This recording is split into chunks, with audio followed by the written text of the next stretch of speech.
welcome back to Let's Play Penumbra Necrologue. I have tried playing with the graphics settings, and this area is still got odd frame rate issues. Not entirely sure what the cause on that is, but I mean, just as a quick overview, I've tried texture quality, I've turned off shadows, world reflection, all these different things and combinations thereof. And also looked online and I couldn't find anything. It's something in this particular area. Judging by the fact that I hear water, I was working off the assumption that there's something rendering that is just sapping large amounts of power. But I wasn't able to find anything about it online, so please bear with me about the oddly low frame rate going on. It should fix itself once we leave this area.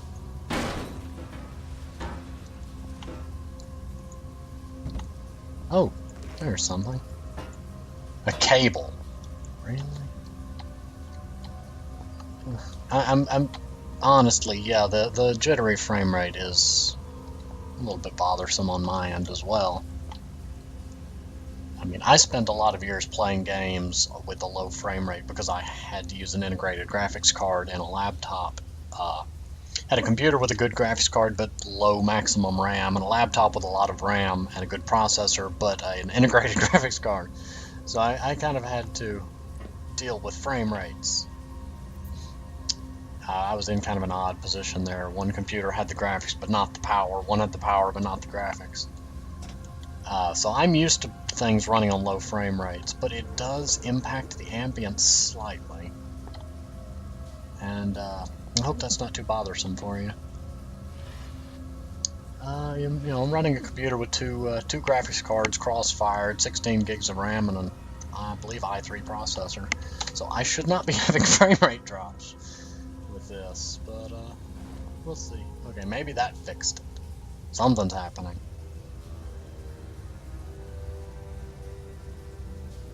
Okay. What? Did it work?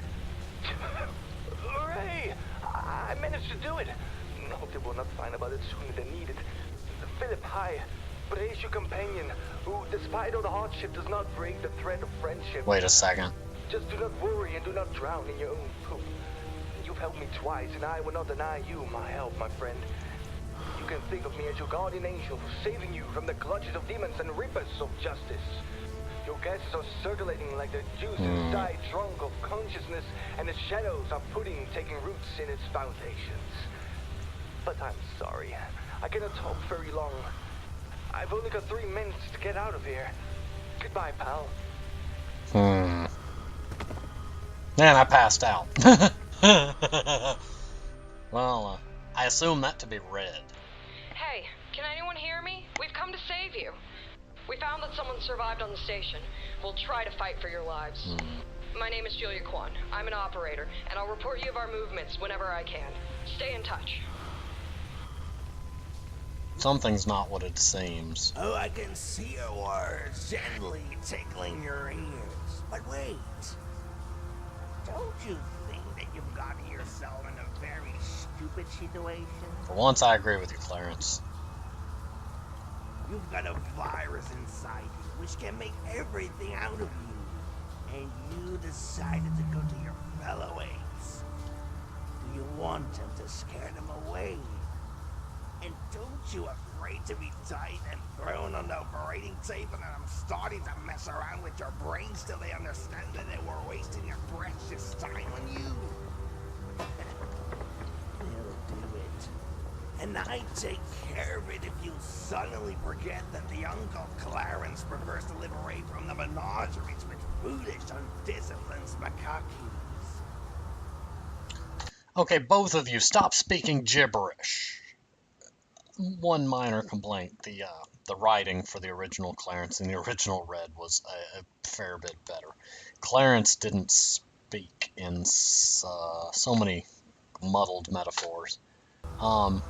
Although, for once I'm in agreement with Clarence on 2 points.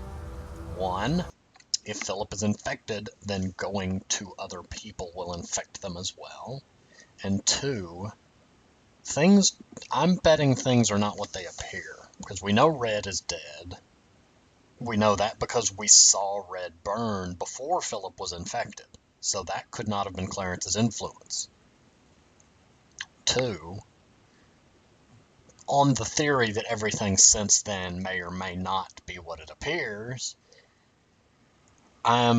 we're left with 2 basic paths, one being that everything he saw in Black Plague and Requiem was as it appeared, or it wasn't and it was all Clarence messing with his head. In either case, I feel like things might not be what they appear to be, and I'm leery of these so-called rescuers. Also, I have no idea where to go now. That is not helping my confidence.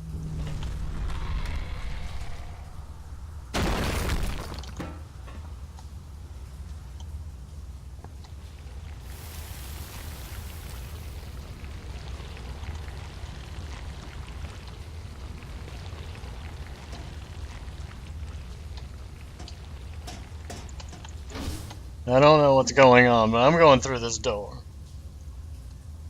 Yeah. I'd swear it sounds like the rock worms are messing about again.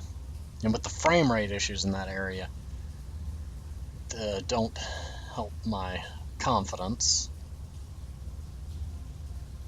It came out a little jumbled. I'm nervous enough in that area as it is, without all the wacky frame rate issues further sapping away my confidence there. Basically, it makes me worried that if something jumps out at me, my reaction time or otherwise the twitchiness will make me not be able to turn around properly and run away, and I'll end up walking into death. Okay, but let's kind of poke about this direction. I'm gonna...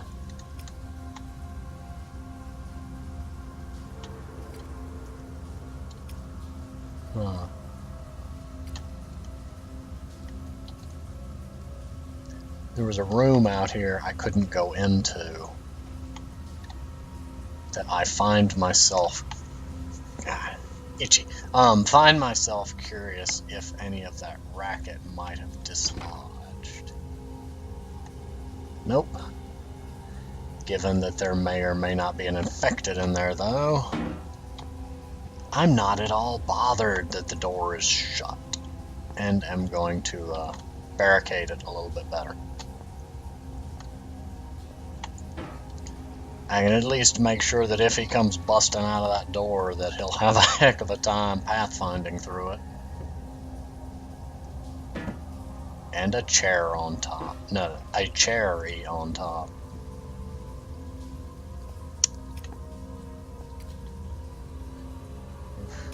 These lights. Do I have anything else? Nope. Batteries, flashlight, and painkillers. Useful items, but not beneficial in this scenario. Oh, I remember. Lower the water level somehow. That was one clue.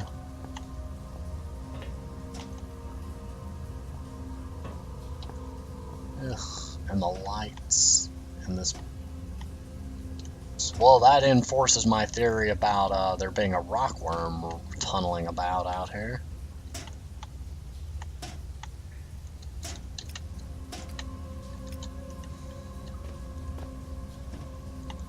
Also burning through my flashlight battery rather badly.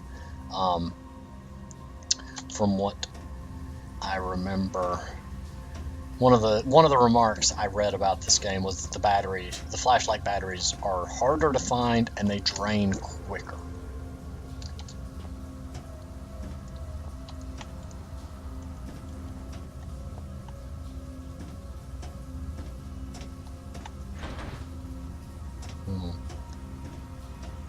I wonder if I'm supposed to use all of these random boxes to build a way to climb up into that next room. if I don't get stuck on a piece of rebar first.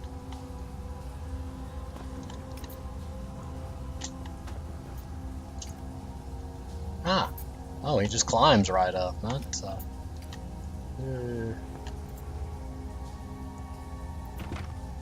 one's locked. And I'm putting a box in front of it just because. Oh, delightful. That one's jammed. Yes, all that red on the floors is really jammed. There's nothing to worry about. When you hear that a door is jammed, it's just secretly plugged up with jelly and jam.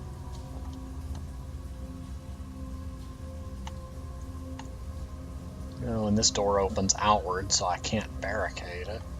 And I noticed there's something under that. It appears to be a trap door, but I'm seeing if I can't find a... Well, that computer's toast. I'm seeing if I can find any batteries, or painkillers, or battery killers, or painteries. I don't need a tube of paint. Batteries! No! Come back, batteries! Don't be frightened, I just want to put you in my flashlight. Open, darn you!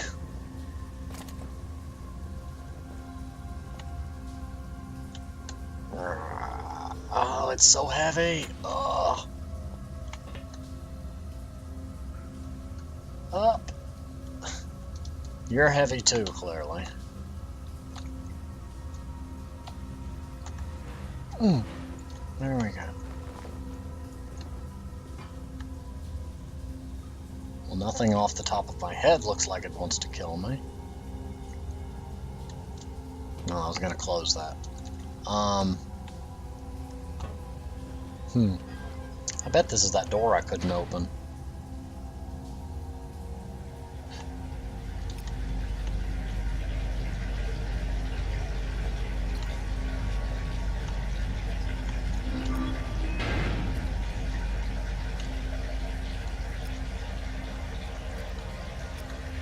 Ha!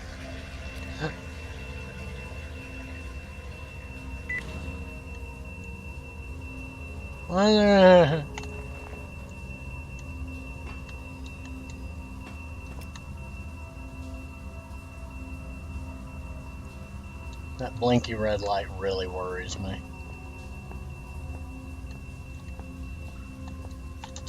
I'm almost out of battery.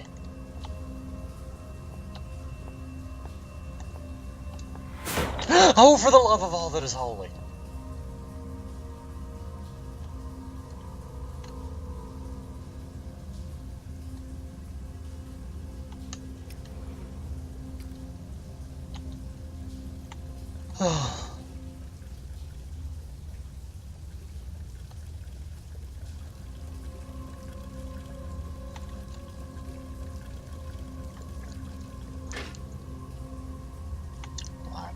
Guess that's what the red light was complaining about.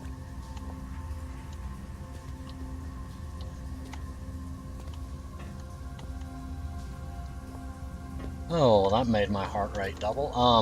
I'm still kind of liking that idea I had about finding a way for gamers that do horror games predominantly for recording to rig up a small microphone to their chest so that you could hear their heart rate when it increases. I still think that would be rather amusing. Or have a heart monitor, just the little line appear in the top corner like you would do a webcam feed, so that you could see their heart rate speed up, slow down, etc. Yeah, I still think that would be a fun idea. Interesting addition.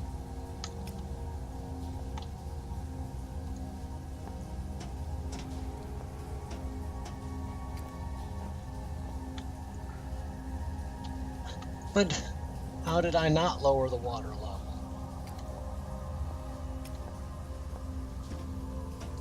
Thought that's what I just did. Maybe. Ah!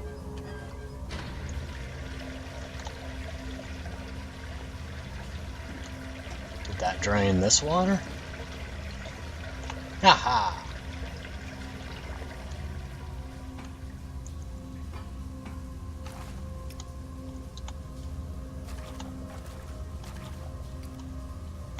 Now it's got me paranoid. I feel like there's going to be an infected everywhere I go. But I'm going to go ahead and pause it here, since we're at the 15-minute mark, and I will see you next time.